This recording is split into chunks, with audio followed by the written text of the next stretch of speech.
Moti nagaa tolinu dhufee nuti isaan jennee muufee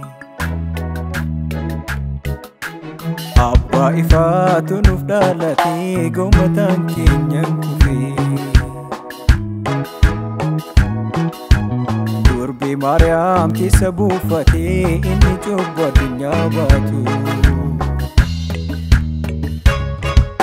Gammachuuf nagaa guutuu argatee saba gaddisa marsitu Maqaan isaa Yesuuma waan hundaa mootii qajeelaa hin qabne mudaa Surraaf ulfinaan dachee kan dhuunfatu jaalalaaf bulee waaqummaa isaatu samii dhufee gooftaa kanatu Maqaan isaa Yesuuma waan hundaa mootii qajeelaa hin qabne mudaa Surraaf ulfinaan dachee kan dhuunfatu jaalalaaf bulee waaqummaa isaatu samii dhufee gooftaa kanatu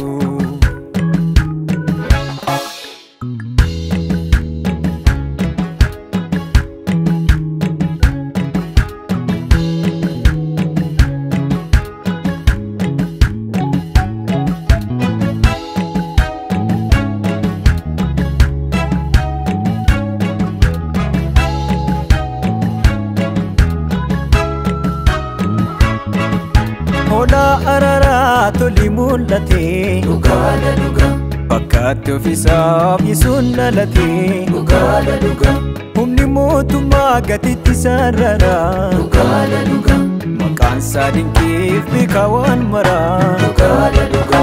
Isa lubbuusaa duuti hin dandeenye dhugaadha dhuga Tokkicha ilma isaa abbaan nuuf kenne dhugaadha dhuga Ifannuuf ifee dukkaana ibsu dhugaadha dhuga Mootummaa du'aa jalaa nuun baasu dhugaadha dhuga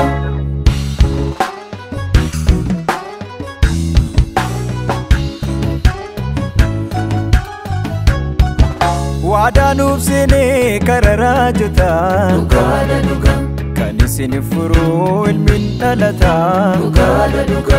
Abbaan kakuusaa yoo irraanfatee dhugaadha dhuga Fureen namootaa kunoon dhalatee dhugaadha dhuga Bakka hin eegamne dallaa horiitti dhugaadha dhuga Mootiin argamuun waan qoosaa miti dhugaadha dhuga Kottaan simannaa tokkummaan baane dhugaadha dhuga Harka fuudhaaf qophiitaan as qabanne dhugaadha dhuga Jilbunduu isaaf sagaduun hin mala dhugaadha dhuga Fureen nuuf dhufee hundumaa caala dhugaadha dhuga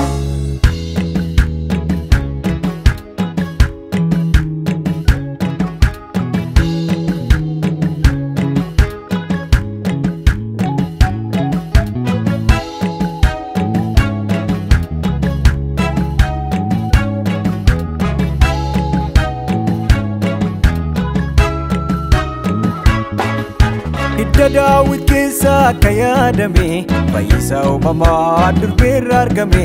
Ulfina badee iddoo kan deebisu Boojuu booji'ee abbaaf kan geessu Waanjoo garbummaa nurraa kan kaasu Dhugaa dhugaarra argameedha Yesuus Nuuf dhalateera Yesuun nuuf dhalateera Eeyyee Nuuf dhalateera Yesuun nuuf dhalateera Eeyyee nuuf dhalateera Yesuun nuuf dhalateera Eeyyee nuuf dhalateera Yesuun nuuf dhalateera Eeyyee dukkaanatiif boruu baqaqe Kan nu doorsisaa ture karaa maqe Sodaan hin jiru akka kaleessa bo'uun hin hafee waaqessuu maleessa dhalateera Yesuun nuuf dhalateera eeyyee nuuf dhalateera Yesuun nuuf dhalateera eeyyee nuuf dhalateera Yesuun nuuf dhalateera eeyyee nuuf dhalateera Yesuun nuuf dhalateera eeyyee nuuf dhalateera Yesuun nuuf dhalateera eeyyee nuuf dhalateera Yesuun nuuf dhalateera eeyyee nuuf dhalateera Yesuun nuuf dhalateera eeyyee nuuf dhalateera Yesuun nuuf dhalateera eeyyee